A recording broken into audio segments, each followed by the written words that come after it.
Well, hi there. It is Friday, July 3rd, beginning of the July 4th weekend. It is T plus 459, I think. I'm hoping, if I haven't lost track again. It sounds about right, actually.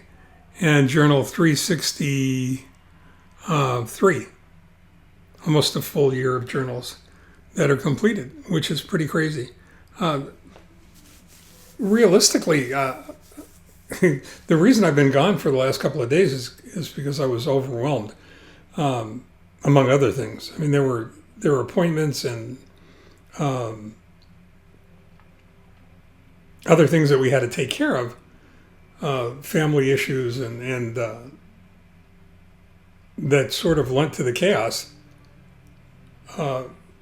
But it was a sensation that I don't really allow myself often. It was a situation I don't allow myself often. I don't like to be overwhelmed. I don't like the feeling that is associated with it. I don't like the anxiety that comes along with it. It's distracting at the very least.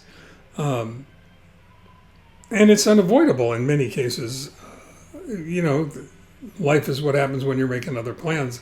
And life can be busy. The title of the blog post is "Too Much Yeast in the Bread Dough." I don't know if any of you are familiar with that, but if you're making bread and you happen to lose track and for some reason put in a little bit too much yeast, you spend an awful lot of time trying to pound that bread dough back into the pan because it just keeps expanding.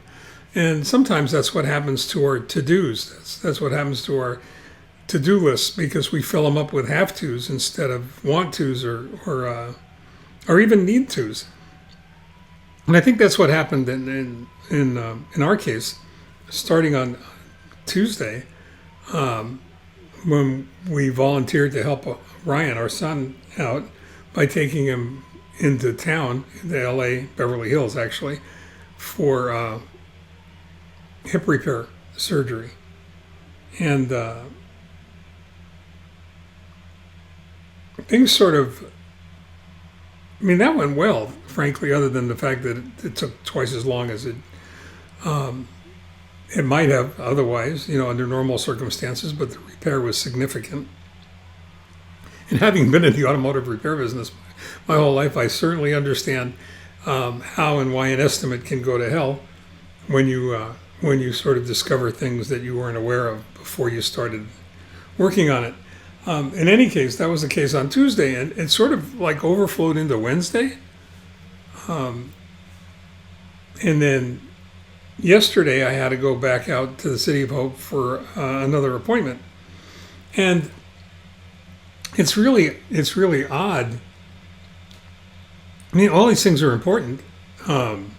Some of them are urgent and important. And they take a special place in the Eisenhower box, right? Urgent, important, not urgent, not important. But regardless of whether or not they appear in the box or where they appear in the box, they still take time. And in many cases, they're unavoidable. I couldn't not go to see the doctor. It wasn't something that would lend itself to a telemed call. And quite frankly, the weekend's going to be a little bit nuts as a result of that. Also, we have to drive back and forth to the City of Hope for a COVID test because I'm having a procedure done on Monday. So we're going to probably have an instant replay of the chaos at the beginning of last week here at the beginning of this coming week as a result of that.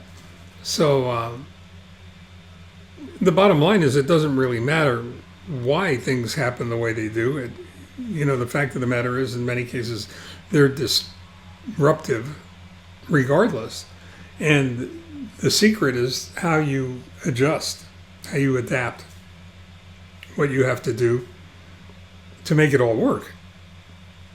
What you have to do to overcome. And I think that's the great secret of being productive is just finding ways to do that and to do that effectively. And that's what I'm working on right now. So I'm really pleased. I just finished the halfway mark on the revision of the customer care handbook. I've been working on that for most of the morning, or at least for a few hours, and I'm probably halfway there, with the exclusion of not having written 3 additional chapters.